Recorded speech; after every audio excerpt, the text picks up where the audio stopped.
April 22nd, 2018. I woke up to the feeling of my heart constricting.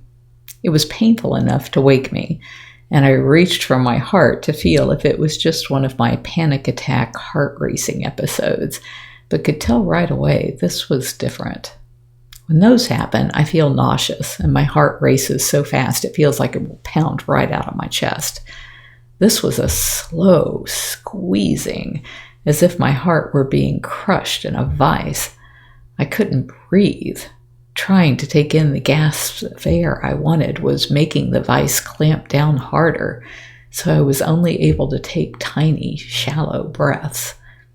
I was trying to feel for the rate of beating, but it didn't feel fast at all. It was hard to tell because as the constriction worsened, the pain was so bad I could barely move. Seconds turned to hours in moments like that.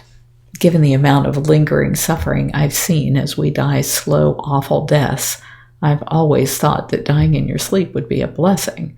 I guess that's because most people who say that weren't actually awake next to someone who was doing that. Even though it may only take a few minutes for that first awareness to hit until the end when no breaths will come or sounds can be made, it still seems like hours to the person dying. Still better than months or years, I guess. So many thoughts ran through my head. I've been editing this journal, adding photos of old lovers and filling in the gaps with what I can remember about my life that I didn't record at the time. I suppose everyone feels the need to leave something behind as a record of who they were. It's been pressing on my mind to get it done, so I'm up to the year 2001. I'm about to meet Howie in November of that year, but as I've reflected over all of the past writings about the men in my life, I wonder if he's been given credit for all that he is and means to me. In other cases, I was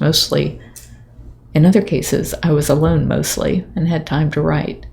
I also write when I am sad, frustrated, confused, lonely, or angry. For the last 17 years, I haven't suffered those feelings. I've been the happiest woman in the world, and that is largely due to Howie. We've been able to grow old together. We started out as passionate lovers, and I'll never forget making love to him in front of the fireplace. I've been in menopause for probably the last half of our time together and experienced the loss of my libido. I tried the fake hormone therapy, but that just pumped up my testosterone levels to make me want to fight, not make love. It also brought back my periods, and I also always had such a horrible time with the pain, excessive blood flow, and moodiness.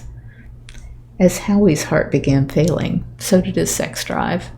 Fixing his heart didn't fix that, but I was happy because I felt we entered a higher level of love for each other that wasn't driven by raging hormones. He surprises me from time to time and reminisces over how much he likes sex, so I'm glad he still can. I really used to like that we both worked from the island. We laughed about the fact that we would email each other from our desks, but it was more polite than yelling from one room to another.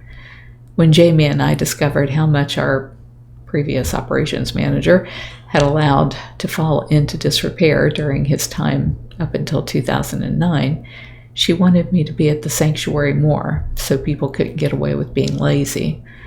I started working at the sanctuary every day, 7 days a week, from about 10 a.m. until 5 p.m. in the winter, and 6 or 7 p.m. the rest of the year. I see far less of Howie and miss him. He usually gets up before me, sets up the Keurig to make my coffee, so that I only have to push a button.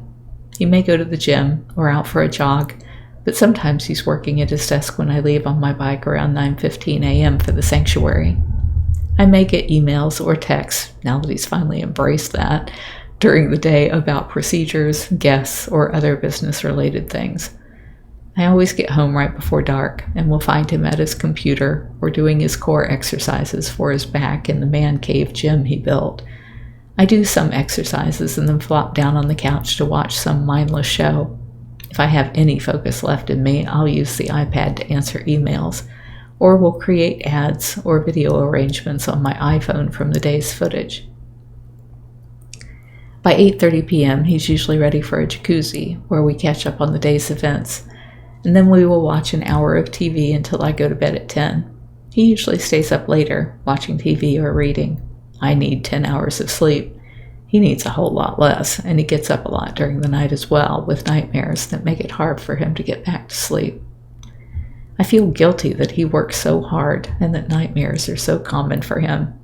I believe it is the strain of trying to help me, and yet we both know I'd be utterly lost without his help.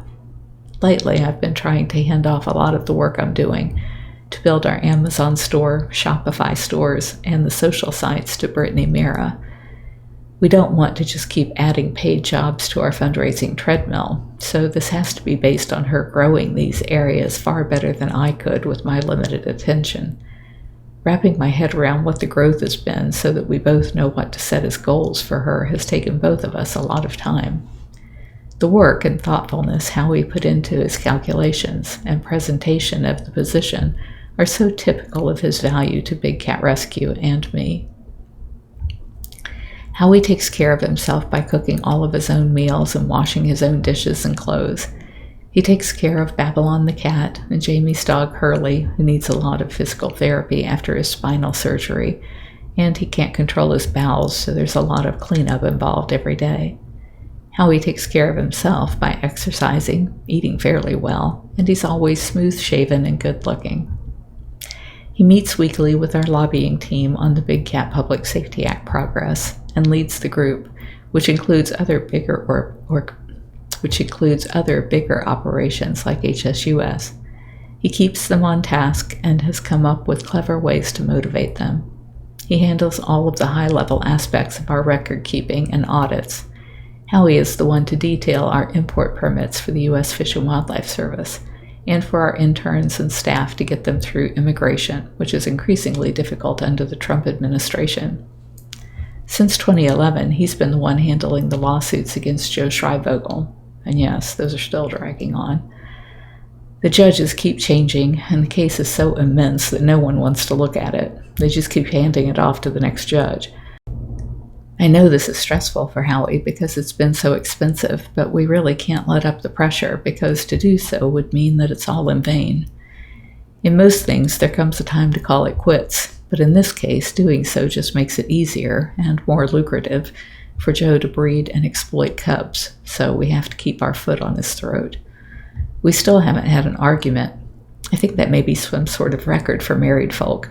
We've both been great about realizing when we were in a bad mood and just calling it out in advance to the other.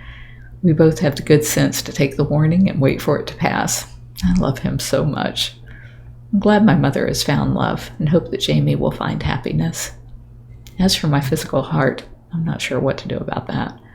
It's a good reminder to be sure I can leave everything in a state where someone can easily step into my shoes. I really don't want to get sucked into our abysmal medical system where my wealth and good insurance will just ensure that every doctor involved makes a point of keeping me dependent on them. I've been pretty much a vegan for over a year by ordering bistro shipments of all vegan meals and juices for every meal. I ride my bike 10 miles a day to and from work. I do core exercises every night. I've actually lost 3 pounds last week due to adding a scoop of prebiotics to my coffee in the morning and not eating breakfast. That's supposed to feed the good flora in my gut and help take the trash out. I'm hungry, but what else is new? I'm always hungry. I weigh 183 pounds now, so dropping 30 pounds could really help my heart. No sense telling anyone but you about it. There is no need to worry anyone because I'm doing all I can about it, and I really believe that everything happens for a reason. Maybe I'll come back as a liker and rip Joe's head off in front of a huge crowd in such a manner as to end cub handling for all time.